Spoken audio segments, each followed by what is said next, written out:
What is the creepiest glitch in the Matrix you've experienced? I had an Android phone which had a Google Cards feature option that could notify you like 15 minutes to home if you were out. I thought this feature was annoying and useless, so I kept the feature off. After several months of no cards notifications, one night I'm at home and a card pops up saying 35 minutes to home, pinning me at a random intersection on the other side of town.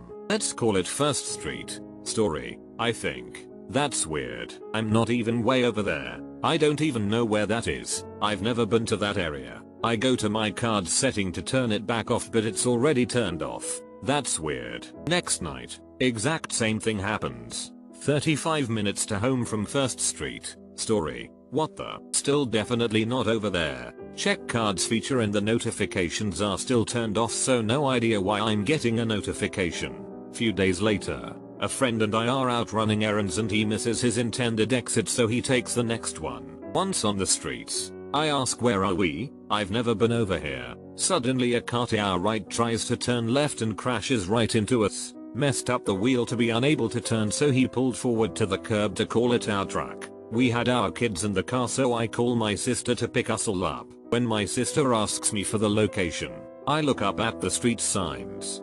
First Street. Story. I was 11 or 12, early 70s. Dad came home one Friday and announced we were going to Kings Island, a fairly new amusement park, tomorrow. I begged him to let me invite my friend Chris to come along. He said okay, as long as Chris could pay his own way. Great. Off to the phone I went. Pick it up. No dial tone. Hello? Oh my god. Is that you, Chris? I was just calling you. What's up? I was calling to ask if you'd like to come to Kings Island tomorrow, but you have to pay your own way. No phone ever rang. We both called each other at the same time to ask the exact same thing. Not sure if anyone will believe me or not, but here goes. When I was in high school, my friend fell off himself. He did it at a local park. Fast forward 6 years or so and I'm asleep in bed next to my ex-wife. I'm having a fairly normal dream. I was at a store doing something or another. I can't really remember the specifics of the beginning of the dream. What I do remember is running into Phil in the store. When I saw him, everything got super weird. He actually looked like Phil. Not like in most dreams where people will be certain people but not look like them. He actually looked like Phil. He looked at me and smiled and said, "Hey man." At the moment the dream got crystal clear. I asked him if it was really him and he said it was. He told me we were gonna hang out for a bit, and after that the dream got super lucid. He showed me how to make stuff and generally we just F-ed around doing dream things. Suddenly I realized that my dream was coming to an end. I turned to him and asked him if I was about to wake up. He said yes and said he had fun coming to hang out with me for a bit. I don't know why, but I asked, "So why'd you do it, man? Why'd you kill yourself?" The way he answered chilled me to my core. Not necessarily what he said, just how he said it. He replied, "My girlfriend cheated on me, man." He said it like it was a question he'd answered before. Like when someone asks you what your first job was, you've responded with the exact same sentence so many times that it just falls off of your tongue effortless. Except I had known his girlfriend and they were the kind of couple that everyone admired. I said, "Sophie? Sophie cheated on you?" His eyes lit up like he realized he was talking to someone that actually knew him in life. He said, "Yeah man. Sophie cheated on me." We gave each other a hug and he wished me well. I woke up and felt super strange. It was somewhere around 2 or 3 in the morning. I closed my eyes and thought, "Phil, if that was really you, I need you to give me a sign." No sooner than when that thought finished, my phone started ringing. It came across as an unknown number and only rang twice. I knew I wasn't dreaming anymore because my ex-wife woke up and sleepily asked me who was trying to call me so late. To this day when I think about that story I get chills. I took a hard news soft news journalism class in college where one of the assignments was to write an obituary for one of my grandparents. The professor told us to write it on a deceased grandparent, but if all of your grandparents were still alive we had to choose one. In my case, all of my grandparents were alive. I procrastinated the assignment until the night before it was due because it seemed like a dumb assignment, scramming for an easy grandparent to write about. I gave my mom a call and asked her for some basic biographical information about my maternal grandfather. who was still alive. As we were talking about my grandpa's career, my mom couldn't recall the name of one of the companies he worked at. She lectured me about waiting until the last minute to write the assignment because it was late 10:30 p.m. my grandpa's time.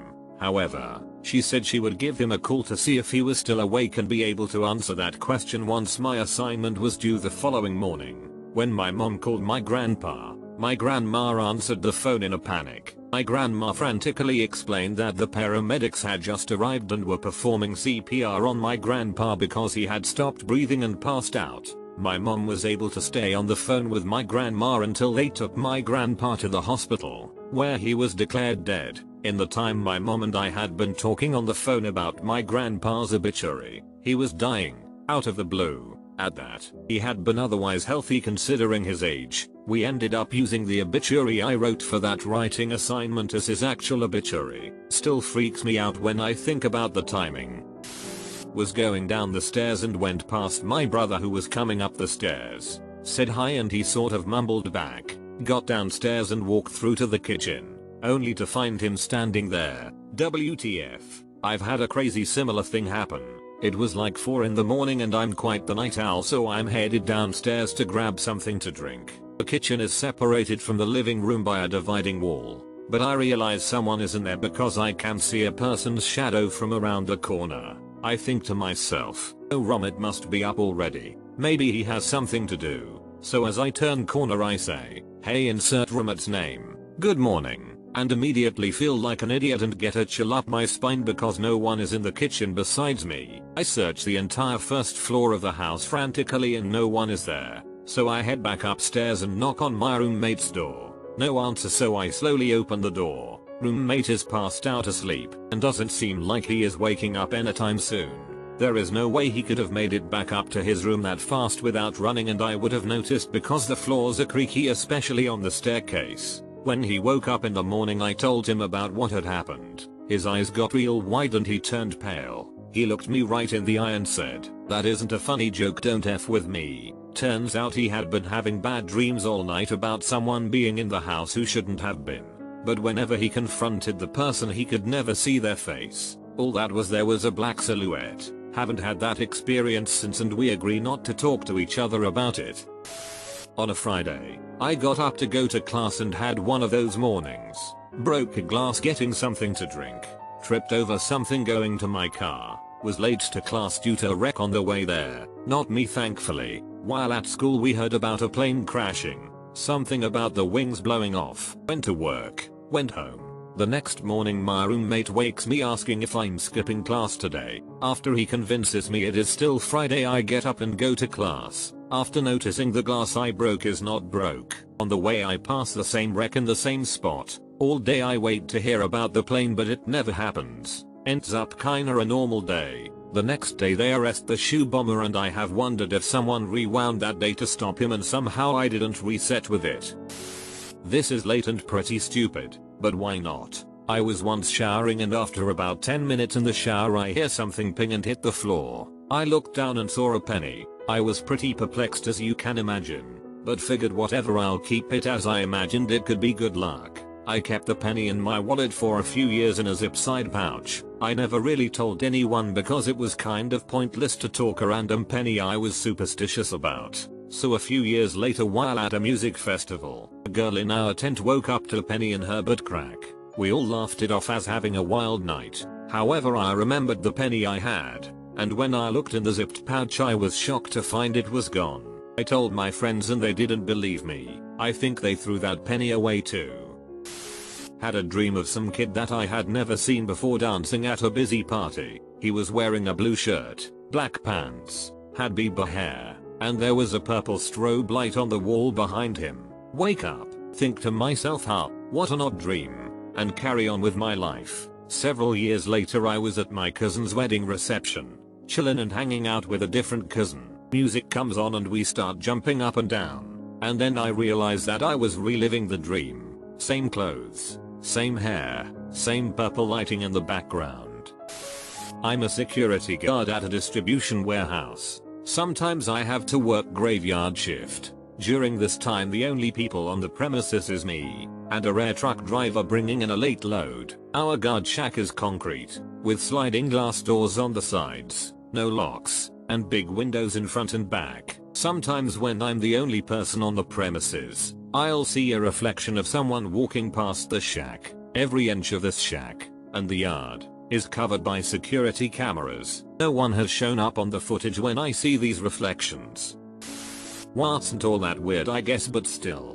When I was a kid there was this house right before the entrance to my subdivision that was in this super deep valley. I remember calling it the house in the hole and thinking about how much it must have sucked when it rained, and how great of a sledding hill the sides would make. Then one day we were passing it, and there was no valley. It was at the same level as the road. I asked my mom what happened to the hole and she had no idea what I was talking about. To this day, I no longer live there. I always check when I drive past. A couple of weeks ago my dog Coda came into my room and started to try to jump on my bed, which she was successful of doing after a couple of tries, and I gave her a little nudge to get off my bed. She jumped down and left. Then I heard my phone downstairs, so I walked down and get a call from my grandma who said she made some food. So I said okay, I will stop by and come eat. I get my jacket on and get ready to leave. I get my keys and grab my dog's leash to take her. We got in the car and drove for about 10 minutes, then arrived. I was eating and talking to my grandma and things, but when I was getting ready to leave I couldn't find Coda. I searched everywhere in the backyard, in the front, outside, nowhere to be found. After a good hour of searching my grandma's neighborhood it started to get dark. It was about 9:30ish, so I decided to come back and check. The next day I left and went to sleep. The next morning I woke up because I heard something downstairs. To my surprise it was my dog, and at that point I thought, wait, what? Later I came back to my grandma's to tell her I found my dog. As soon as I arrived After I told her about how Coda was home, I thought to myself, did I even bring her? I asked my grandma and she said yes I did, because I left the leash in her living room. I then asked my grandma to watch her footage on her cameras from last night, and there was no footage of the Coda in the street or leaving the front door, but there was footage of her entering the house with me. I went home later, Coda was still there. Until this day I still don't know what happened. In college I delivered pizzas to make money. I had a delivery that should have taken about 20 minutes. When I returned to the store the manager asked me what had taken so long. I asked him what he meant and he pointed to the computer showing I had been gone for an hour and 7 minutes. I don't remember delivering the pizza, only turning into the store when I was returning. Before anyone suggests aliens, no, my anus was not sore. I also don't drink or use dogs. 20 years later I still have no idea what happened. Something similar happened to my ex's dad in the Middle East during Desert Storm. He never talked about it much. Never talked that much in general at all, actually. But once he told me when he and his unit were on a patrol and he, for some reason that I can't remember, went off alone just maybe 50 yards away from his unit in a pretty secure location. When he got back, everybody was in a panic and super relieved to see him. He swore up and down he had been gone for only 10 minutes. Turns out he had disappeared for 4 hours. He also swears he wasn't dehydrated or suffering from heat exhaustion. I was sitting on my porch and had my Dibbit cut on the table in front of me. I went inside to get something to drink, patio furniture in sight and a 6-foot privacy fence around the yard. I also lived alone. Went back outside and it was just gone. I searched everywhere, inside and out, but couldn't find it. Nothing was withdrawn from my account, so 2 days later I cancelled it and requested a new one. 2 weeks later I went out to sit on the porch. I did this every day, and the old card was sitting right there on the table. It just effing appeared. There was nothing else on the table. It just was gone. And then it wasn't. So, before my husband and I were married we lived separately. He would come over and spend time, then leave later at night, like 11 or 12. He left one night out my front door, which has 3 locks, a lock on the knob, a deadbolt, and what I call a hotel lock. It's a lock that you flip the long piece over onto a short peg and then the door can only be opened a few inches. Well, he left and used his key to lock the knob and deadbolt. But I thought to myself, I have to go lock the hotel lock. I come down and it's locked already. Absolutely no way he could have locked it from outside.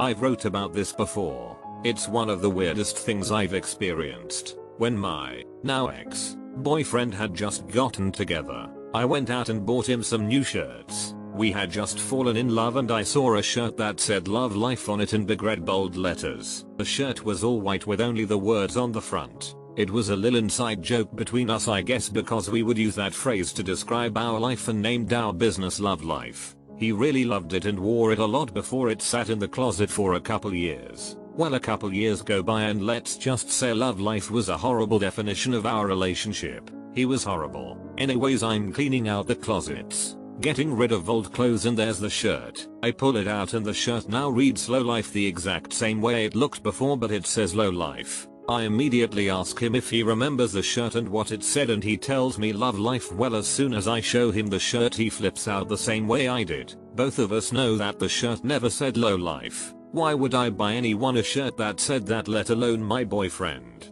It's like I flipped dimensions into the reality where my ex-BF was a complete abusive douche and it showed up in the shirt.